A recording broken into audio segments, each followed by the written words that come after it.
લખનૌમાં 42 bank locker તોડ્યા, 48 કલાકમાં 2 બદમાશોનું encounter.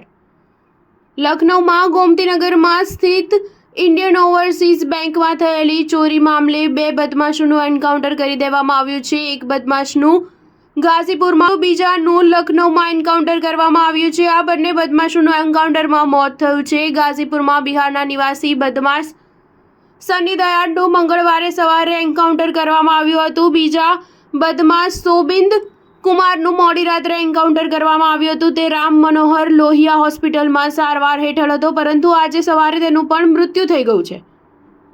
આ બંને બદમાશો પર 25,000 રૂપિયાનું ઇનામ જાહેર કરવામાં આવ્યું હતું. ચોરીની આ ઘટનાને 7 ચોરોએ અંજામ આપ્યો હતો. તેમાંથી હવે 2ના મોત થઈ ગયા છે. પોલીસની આગળની કાર્યવાહી ચાલુ છે. પ્રાપ્ત માહિતી પ્રમાણે બારા ચોકીના ઇન્ચાર્જે ચેકિંગ દરમિયાન 2 મોટરસાયકલ સવાર શંકાસ્પદોને અટકાવ્યા હતા. બંને ગભરાઈને બિહાર બોર્ડર તરફ ભાગવા લાગ્યા હતા. ત્યારબાદ તેનું પોલીસ સાથે એન્કાઉન્ટર થઈ ગયું હતું. જ્યારે પોલીસે તેમનો પીછો કર્યો તો બદમાશોએ ફાયરિંગ શરૂ કરી દીધું. પોલીસે પણ જવાબી કાર્યવાહીમાં ફાયરિંગ કર્યું હતું. ફાયરિંગમાં એક બદમાશને ગોળી વાગી, જેના કારણે તે ઢળી પડ્યો હતો. બીજો બદમાશ અંધારાનો ફાયદો ઉઠાવી ભાગી ગયો હતો. ઘાયલ બદમાશની ઓળખ સની દયાળ તરીકે થઈ છે. તેની પાસેથી એક પિસ્તોલ, જીવતા કારતૂસ, બેંકમાંથી ચોરી કરાયેલા કેટલાક દાગીના અને 35,500 રૂપિયા રોકડ મળી આવ્યા હતા. ઘાયલ બદમાશને CHC ભદોરા લઈ જવામાં આવ્યો હતો, પરંતુ તેની ગંભીર હાલતને જોતા તેને ગાઝીપુર જિલ્લા હોસ્પિટલમાં રિફર કરવામાં આવ્યો હતો. અહીં તબીબોએ તેને મૃત જાહેર કર્યો હતો.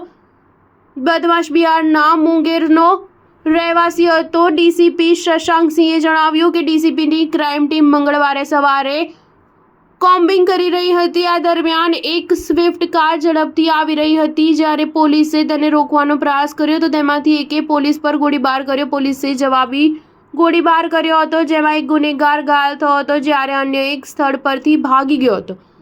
પકડાયેલા આરોપીની ઓળખ સોબિંદ કુમાર તરીકે થઈ હતી. તેની પાસેથી સફેદ અને પીળું ધાતુનો જંગી જથ્થો મળી આવ્યો હતો. ઘાયલને સારવાર માટે હોસ્પિટલમાં ખસેડવામાં આવ્યો હતો, પરંતુ ત્યાં સારવાર દરમિયાન તેનું મોત થઈ ગયું હતું. ગુનેગારના મૃતદેહને પોસ્ટમોર્ટમ માટે મોકલી આપવામાં આવ્યો છે. સ્ટાર ન્યૂઝ 7 હંમેશા સચ્ચાઈની સાથે.